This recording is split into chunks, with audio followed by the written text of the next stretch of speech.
In a place where only two children were only allowed, a young girl named Nina move bank accounts to take advantage of perks and earn more interest. Edie was a child that lives in a world of shadow children. The law was a very strict one known all over the world. Nina was betrayed by the boy she loved and arrested by the population police for exposing other alleged third children.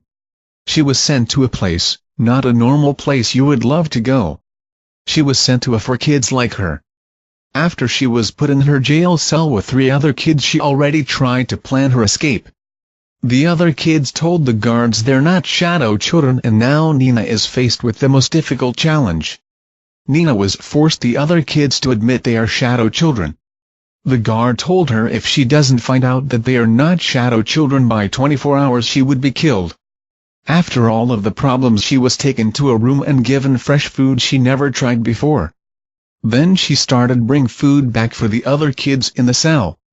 Then one of the kids had an idea to break out, and they did. Nina had an idea to find a boy named Lee that was also a shadow child, and his best friend Jen. After Nina found Lee, they set out to find a way to end this very bad law. Hello everyone and welcome back to The Ellen Show. Today I'm going to be interviewing a very special guest. She comes from a place of horror and hate, and also a law that keeps families from having 2 or more children. Give it up for Nina Edie. Today I'm going to be asking some questions about her life and how she dealt with it. Hi Ellen, I'm so glad to be here. Thanks for having me and having to deal with all of the troubles in my life, but I'm here. Welcome back to The Ellen Show. Even though I sound like a robot, I'm still famous. Besides that, we will continue with the questions I came up with for my friend Nina Edie. Thank you for having me again, and you are very funny.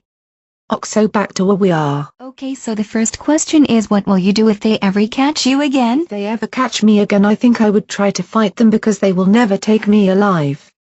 But as a real answer, I would try to talk it out because the whole point of them taking me was to find Lee, but that's never gonna happen, I know for a fact. How did you feel when the boy of your dreams betrayed you like that?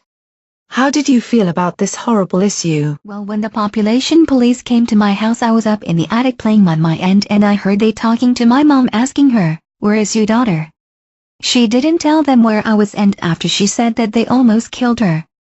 They told my mom and my other family members to leave the house, and I was the only one there, except the population police were looking for me. After they took me, I asked them, "How did you know about me?" They told me that Jason came into the station and told them with a smirk on his face. I felt like I made a bad choice of who I love and who I don't. What would you have done if you didn't escape?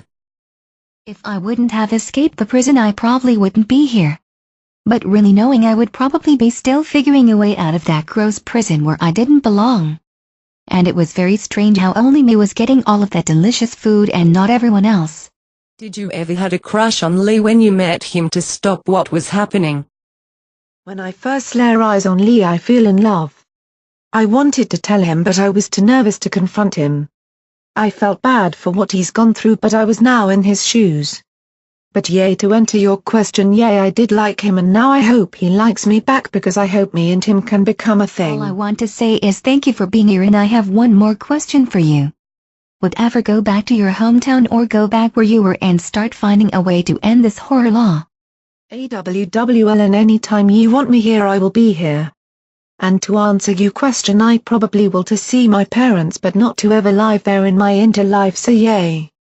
And plus it was hard to leave my family behind, but they told me never to look back. All I would like to say is thanks for watching my movie, and I promise it will end soon, but I have to make this part for my interview. The book Among the Betrayed is a really good book for kids that love mystery and adventure. The kids that are a part of this book are kids that have to live a horrible life. What I feel about this book is that this book is based on kids that can make a big decision in their life, and I would give this book a 8 out of 10 because it was half and half.